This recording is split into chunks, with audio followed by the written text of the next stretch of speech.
Welcome to the channel, everyone. Let's take a look at the new House of the Dragon trailer. There's a lot of Easter eggs, and to be honest, the attention to detail is getting me more and more excited about this series. So just a quick overview of the series, for those of you who don't know. The series will be set about 170 years before the events shown in Game of Thrones, and will focus on the Dance of the Dragons, a civil war that was raged over the succession to the Iron Throne between Rhaenyra Targaryen and her half-brother Aegon II. It looks like the first season will focus on the build-up to the dance, and show the relationship between Rhaenyra and Alicent Hightower, who started as friends, but after the death of Rhaenyra's mother, Alicent marries Rhaenyra's father, King Viserys, and they have a couple of children together, Aegon II being the eldest. You also have DAEMON Targaryen, King Viserys' brother, who for a time was the heir to the Iron Throne. So basically, it's a perfect storm of these three groups who want to secure the Iron Throne for themselves or for their children, which inevitably leads to war. So let's jump into the trailer. I want to start with my favorite shot of the trailer, and then we will go through in a chronological order. To me, this shot perfectly encapsulates Daemon Targaryen's character, as he strolls up to the Iron Throne with that entitled swagger, relatively unconcerned with the sword pressed at his chest by Lord Commander of the Kingsguard, Harold Westerling, played by Graham McTavish. It looks like Matt Smith and the showrunners understand Daemon's character, which fills me with hope for the rest of the series. Okay, let's jump into the trailer in chronological order. The trailer opens with a shot of Rhaenyra approaching Daemon on the Iron Throne. The trailer does a good job at establishing the fact that Daemon views himself as his brother King Viserys' heir. Next, we get a voiceover from King Viserys Targaryen talking about a dream he had. In the books, some Targaryens were known to have dragon dreams, prophetic visions of the future steeped in symbolism. Almost every time we read about a dragon dream, the person having it misinterprets the dream, and it more often than not leads to their death. Viserys describes his dream, and when he places his heir on the Iron Throne, all the dragons roar at once, which seems to foreshadow that when his heir inherits the throne, all the dragons, who symbolize the other claimants, will be upset and roar in defiance, seeking to take the throne for themselves. During the voiceover, we see shots of Daemon Targaryen fighting Criston Cole, Rhaenyra and Criston by a campfire, and King Viserys grasping the Iron Throne with a bleeding hand. In the books, there was a superstition that if the Iron Throne cut you while seated upon it, you were deemed unworthy. The Game of Thrones series did not really show this, but in the books, we hear of Joffrey and Cersei being continually cut by the throne. As Viserys continues to describe his dream, we see what looks like Rhaenyra and her dragon Syrax flying over King's Landing, with the dragon pit in the background. We saw this location in ruins in a Game of Thrones. When the Targaryens ruled, they used the dragon pit essentially as a stable to house their dragons. However, locking up the dragons caused them not to grow as large, and in a way led to the Targaryen dynasty's downfall. We get another shot of King's Landing with a Targaryen dragon statue. We see a small council meeting early-ish in the timeline, talking about the matter of King Viserys' heir, again intercut with shots. More shots of Daemon Targaryen at the tourney, where we saw him fighting Sir Criston. The armor he wears looks heavily inspired by descriptions and artwork of Rhaegar Targaryen's armor that he wore during Robert's Rebellion about 20 years before the events of Game of Thrones. We see young Rhaenyra with Laenor Velaryon, who she would eventually marry. Laenor was the son of Corlys Velaryon, who was probably the richest man in the Seven Kingdoms at this point, making his wealth as a seafarer. House Velaryon are a Valyrian family, and although they are not dragon riders, being blood of old Valyria made them a prime match to wed a Targaryen. Next we see Daemon Targaryen a bit later in the timeline, when he was the leader of the City Watch. He was actually the one who gave them the golden cloaks, which led them to be referred to as the Gold Cloaks. We see this in the main series of Game of Thrones as well. More small council shots of Corlys Velaryon, who at the time was the master of ships. At this point in the history, he is a living legend, having sailed around much of the known world on many epic voyages, going as far east as Yi Ti and Lang, where he returned with treasure, silk, spice, and valuable gems, leading to extraordinary wealth for himself and his house. Another shot of Daemon leading the Gold Cloaks, as Viserys continues to sit on the fence, not not wanting to choose an heir between Rhaenyra and Daemon. We see a young Rhaenyra and Harold Westerling, the commander of the Kingsguard, as other members of the Kingsguard swear fealty to her after she has been named heir over Daemon. We see Criston Cole swearing in. Rhaenyra and Sir Criston had a potential romantic relationship that eventually breaks down, and Sir Criston ends up supporting Alicent and her son Aegon's claim to the Iron Throne. Just a side note, I've got to say I really like the shots of the Kingsguard armor. To me, it looks better than what we saw in the main series of Game of Thrones. It looks a bit more ornate and regal, something you would expect the greatest knights in the realm to wear. This next shot of Daemon and Rhaenyra's dragons greeting each other looks epic. I really love that the dragons have a distinct design, with Caraxes having a long worm-like neck. It makes sense why he ends up with the nickname the Blood Worm. We see Corlys and his wife Rhaenys Targaryen, the queen who never was. About 30 years before the events of the House of the Dragon, there was another Targaryen succession crisis, with Rhaenys being a frontrunner. However, it was ultimately voted that she would not inherit as she was a woman. This event is kind of a historic echo of what we will see in the show. This also earned her the nickname the Queen Who Never Was. Then we see the shot I spoke about at the beginning of the video, with Daemon swaggering up to the Iron Throne. It looks like he has a crown atop his head, likely from his time in the Stepstones, where he carved a kingdom for himself with Corlys Velaryon, and was proclaimed King of the Stepstones and the Narrow Sea. For context, the Stepstones was a chain of islands between Westeros and Essos, which was held by 3 of the free cities of Essos, known as the Triarchy. They would heavily tax vessels that were crossing from Westeros to Essos and back. Corlys, who relies on sea trade, gets a bit fed up with this taxation and enlists the help of Daemon and his dragon to take over the Stepstones. Next we see shots of Alicent and Viserys. Viserys then tells Daemon that he has named a new heir over his brother, and you can almost pinpoint the moment Daemon's little heart breaks. We see the Iron Throne in the background, with way more blades surrounding it than we saw in the main series. In the books, the throne was forged from thousands of blades of Aegon's defeated enemies, and is described as a monstrous tangle of razor-sharp melted steel. We see Dragonstone shrouded in what looks like fog, but is probably actually volcanic steam. Dragonstone is situated on a volcanic island. To most, it would be a super uncomfortable place to live, but the Targaryens have the blood of the dragon, and it makes a perfect home for them. We see Daemon with a dragon egg facing off against Otto Hightower, the Hand of the King. The woman we see with Daemon is Lady Mysaria. Though not his wife, the two had a romantic relationship, and she seems to have become pregnant. It is Targaryen tradition to place a dragon egg in the crib of a newborn, in the hope that the egg will hatch and a bond will be formed between the dragon and the child. Unfortunately, as this child is a bastard, King Viserys does not give permission for Daemon to claim an egg for his unborn child. This causes Daemon to brave the caves of Dragonstone to claim a dragon egg. We see young Rhaenyra and Criston Cole speaking by fireside about whether the realm will accept her as a queen. We then see young Rhaenyra being proclaimed as heir to the Iron Throne, with a voiceover from Rhaenys, the queen who never was, stating that a woman would not inherit the Iron Throne, implying that there will be a lot of tension. We then see the older version of Rhaenyra Targaryen, giving off major Daenerys Targaryen vibes, stating that when she is queen, she will create a new order, as she flies through the sky on her dragon. We see the aftermath of what looks like the War for the Stepstones, with Daemon walking through the battlefield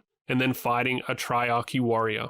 This shot is interesting. It shows what looks like a dragon egg incubator. I don't think there's any mention of this in the books, but I could be wrong. Let me know in the comments. A nice shot of Daemon and his dragon Caraxes bonding. Note the saddle we see on Caraxes. In the books, dragon riders would literally chain themselves to their dragon saddles, so they would not fall off while flying or in battle. This idea of being chained to a dragon will come into play in the later seasons of the show. Next we see a nighttime shot of what is probably Aemond Targaryen, Alicent's second son, as he attempts to claim the oldest and largest living dragon at the time of the dance. Vhagar, who was once the mount of Visenya Targaryen, one of Aegon the Conqueror's sister wives. Next, a shot of what looks like could be the dragon pit. More shots of Alicent worrying about her kid's succession, and Daemon leading the Gold Cloaks. We see a dragon diving. To be honest, I'm not certain who this dragon is, but it looks like it has a rider. If you know who it is, leave a comment below. More shots of Rhaenyra with the voiceover setting up Alicent's opposition to her. We see Criston Cole and Aemond Targaryen training intensely. Note the eye patch AEMOND has. He lost this when he claimed Vhagar, but not in the way you might have thought. More shots of Rhaenyra and Alicent seemingly close as children, followed by a shot of their older versions, with a cold distance between them. We see Corlys Velaryon battling in the Stepstones, and then the Queen Who Never Was discussing with Alicent about the desire to sit the Iron Throne. And then we get a couple of quick shots of Daemon's dragon flying overhead at Dragonstone, where we saw the standoff earlier between Daemon and Sir Otto. A shot of what I'm guessing is a Baratheon on horseback during the tourney we saw earlier, followed by Corlys, Rhaenys and their children at court. More shots of the War of the Stepstones and Caraxes burning soldiers. Daemon again with the gold cloaks. Next we see Alicent drawing a knife on Rhaenyra. The blade has been confirmed to be the CATSPAW, the same knife we saw in the failed assassination attempt on Bran in the main series, which Arya later used to kill the Night King. A quick shot of Aemon One Eye rocking a sweet eye patch. Shots of young Daemon and young Rhaenyra. A quick shot of Caraxes in all his glory. Again, note the saddle. Followed by more of the standoff between Alicent and Rhaenyra. And finally, the trailer closes with this dragon coming from the shadows. Again, I'm not too sure who this dragon is, but let me know if you know in the comments below. So what do you guys think? Does this series look good, bad, or mid? Let me know below. Like, comment, share, and subscribe for more. Cheers.